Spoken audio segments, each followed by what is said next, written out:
Crusher డాంబర్ plant తీసివేయాలి.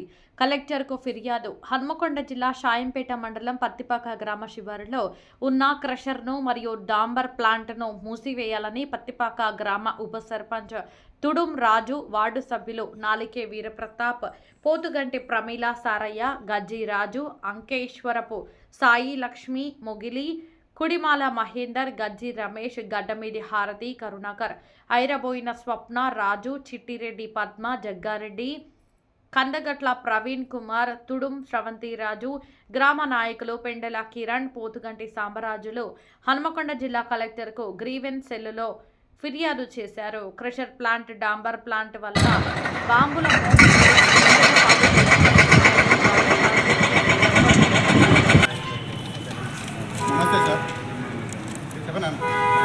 నమస్తే sir, నా పేరు రాజు.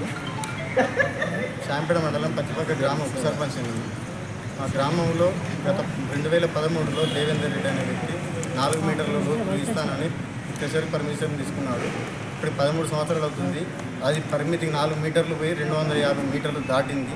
దాని ద్వారా బోర్ బ్లాస్టింగ్ చేయడం వల్ల బావులు మొత్తం కూలిపోవడం, ఇల్లు మొత్తం కూలిపోవడం జరుగుతుంది. ఆల్రెడీ 2-3 ఇండ్లు రేగులు పగిలి ఇళ్ళ మీద పడడం జరిగింది. గుట్టలు మొత్తం ఈ బాంబులు బ్లాస్టింగ్ శబ్దం వల్ల, కాలుష్యం వల్ల అడవిలో ఉండే జీవరాశులు అనేవి ఊళ్ళ మీద పడిపోతున్నాయి. తద్వారా వాటికి పర్మిషన్స్ రద్దు చేయాలి. దాంతోపాటు డాంబర్ ప్లాంట్ అనేది పర్మిషన్ లేకుండా నడిపిస్తున్నారు. గ్రామ పంచాయతీ పర్మిషన్స్ లేదు, వాళ్ళే పర్మిషన్ క్రియేట్ చేసుకొని మాకు ఎలాంటి సంబంధం లేదని చూపిస్తున్నారు.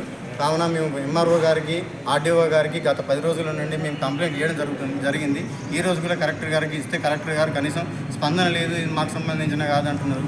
మళ్ళీ ఏడీ గారికి సంబంధించి ఏడీ గారిని అడిగితే మాకు ఇంతవరకు రాలేదు, అది పర్మిషన్స్ అనేది అని చెప్తున్నారు. ఇదేంది సార్ అని ఎంఆర్ఓ గారికి ఫోన్ చేస్తే ఎంఆర్ఓ గారు ఏమంటున్నారంటే వాళ్ళనే ఎవరైతే పర్మిషన్స్ ఇచ్చిందో వాళ్ళనే మీరు గట్టిగా అడగాలి, కానీ ఇక్కడి నుంచి కాదని చెప్తున్నారు. మా గ్రామ పంచాయతీ నుండి మేమైతే ఎలాంటి పర్మిషన్స్ ఇవ్వలేదు. కావున కొత్త క్రేషర్లు అనేవి అనుమతులు, మీరు అధికారులు అనేవి అనుమతులు ఇవ్వకుండా మా పత్తిపాక గ్రామానికి పర్మిషన్స్ ఇవ్వడం, కొత్త క్రేషర్స్ అనేది పెట్టకూడదని మా అభిప్రాయం సార్. దయచేసి అధికారులందరూ కొంచెం స్పందించి మా వాదనను విని మాకు క్రేషర్ను మాత్రం అనుమతించొద్దని కోరుకుంటున్నాం సార్.